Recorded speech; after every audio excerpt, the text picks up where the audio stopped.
Сьогодні висловився щодо зернового питання. Він відзначив, що великою мірою відповідальність лежить саме на Європейському Союзі, а не на польських аграріях. Хочу підкреслити, що саме Брюссель прийняв рішення про зняття обмежень на імпорт продовольства з України до ЄС. На жаль, це має наслідки і за межами України, в тому числі в Польщі. Ми є переважно сільськогосподарською країною, і раптом наш ринок заполонила гігантська кількість сільськогосподарської продукції з України, яка, як відомо, є світовою державою, коли мова йде про сільське господарство. Ну і от при цьому польський лідер вкотре наголосив, що поляки вони залишаються такими ж потужними партнерами для України, якими були і раніше. Зокрема, такими, якими показали себе на початку повномасштабного вторгнення. Дешева сільськогосподарська продукція, що надходить з України, є для них катастрофічно руйнівною.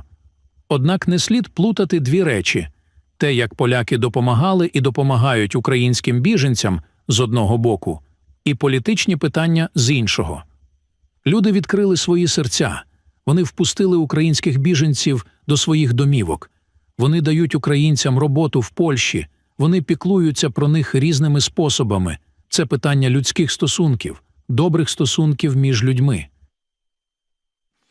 Закликав польський очільник також долучитися і українську сторону для того, аби вирішити це питання, бо ж польський президент відзначив, що воно лежить саме в політичній площині.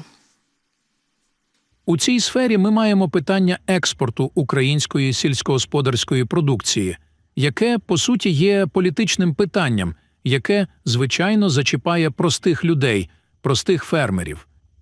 Ми повинні це вирішити, але Польща не вирішить цю проблему самостійно, тому що якби ми спробували обмежити потік української продукції до Європейського Союзу, ми би порушили правила співтовариства. Тому саме Брюссель повинен знайти умови, які також захистять країни-члени ЄС від ситуації, в якій ми сьогодні опинилися. Ця проблема має бути вирішена на політичному рівні. Ну і ви знаєте, що нещодавно, буквально в нещодавньому інтерв'ю українським медіа, український президент Володимир Зеленський заявив про те, що зараз наша влада знайшла шляхи, яким чином все ж таки обходити польське блокування, зокрема, яким чином доставляти продукцію в Україну і з України не, власне, шляхами польськими. І Володимир Зеленський додав, що, звісно, що транзит через Польщу, він значно би здешевив вартість тієї продукції, яка нині йде в обхід. Ну і я хочу відзначити, що те, що Анджей Дуда сказав, що він направду є, він і його країна є нашими партнерами, підтвердили його наступні слова.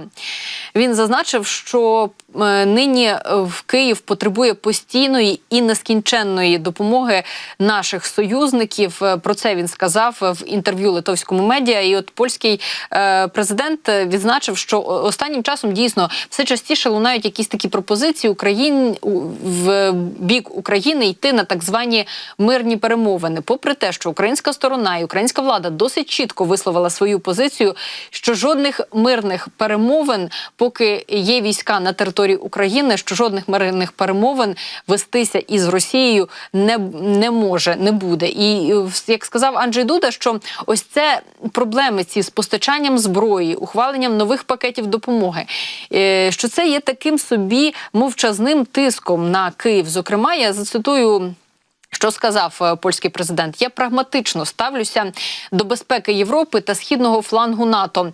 Наші інтереси такі ж, як і України. Україна хоче відновити повний контроль над окупованими територіями. Це також важливо для всього світу, тому що це ознака того, що міжнародне право діє. Росія повинна буде його виконати, вивівши свої війська з України. Я не чув розмов про мирні переговори. Вони точно не відбуваються в даний момент. Я знаю, що у Володимира Зеленського дуже жорстка позиція щодо захисту та відвоювання територій. Ми повинні зробити все можливе, щоб Україна повернула свої території, які в неї були.